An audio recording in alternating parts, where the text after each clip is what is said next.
It's 3:45 in the morning. I was leaving Montreal in a total darkness, running on absolutely no sleep, but I didn't care. I was finally on my way to see my very first Blue Jays game. It was still pitch black when I arrived at the station. I walked down that narrow aisle, found my seat, and just sit there. The tour guides start going over the itinerary for the day. It's pretty standard stuff. We made our first stop in Brockville. It was a good chance to stretch our legs after a few hours on the road. We ended up at the Sunset Grill right nearby. It was nice and quiet. I really liked the vibe. The lighting was soft, the decor felt clean and welcoming, and it was just a super relaxing place to take a break. The food was delicious, exactly the kind of breakfast you want when you've got a long day ahead of you. Seeing that Canadian flag whipping on the highway with the clear sky above, I really thought we were in for a bright day. But the second we pushed further into Ontario, the vibe completely shifted. The sky just opened up, it turned gray, cloudy, and rain followed us for the rest of the way to Toronto. Finally, we made it.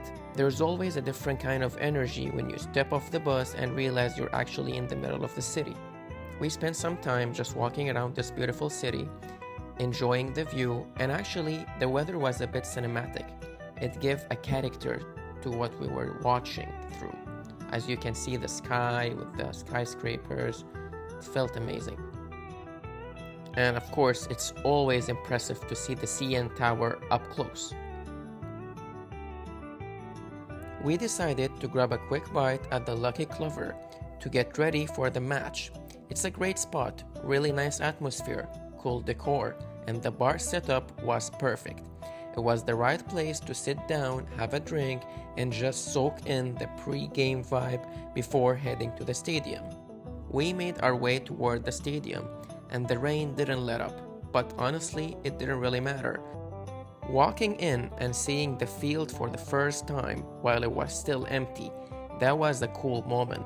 It's a massive space and you really get a sense of how big it is before the crowd fills everything in. Before the game officially kicked off, I wanted to show you guys the setup. There is so much going on around here.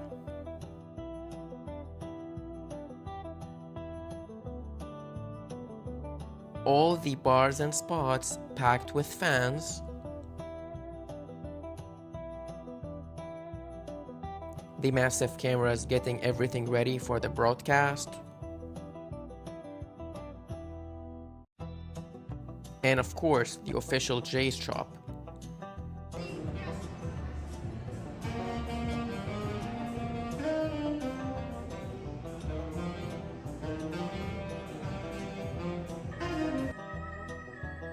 There is something special about the pre-game ceremonies.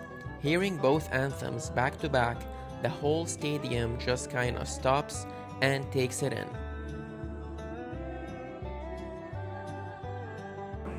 Then the roster announcement hits the big screen. You could really feel the crowd start to wake up as the team took their spots.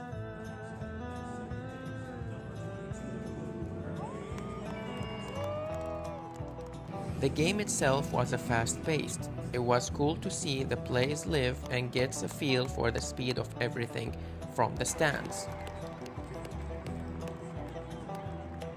They even had a DJ keeping the energy up during a break, which was a fun touch, but soon enough, we were right back in the action.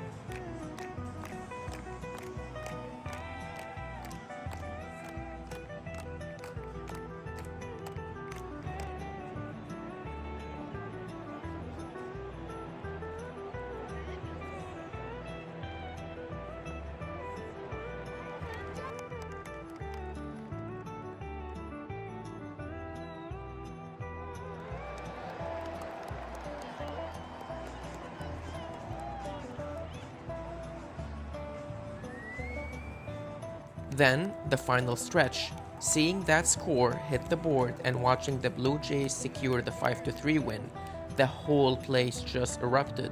People were buzzing. It was the perfect energy to end on. Walking out of the Rogers Center after a win is a completely different vibe. Everyone is still buzzing, still talking about the best plays of the game. It's the post-game high where you just want to hang around and keep the energy going as long as you can. It's crazy to think about how early this whole day started. It was a long journey, but it was worth every single second. Have you ever seen a game live? Let me know in the comments. This was Jimmy, and I'll see you in the next one. Love you.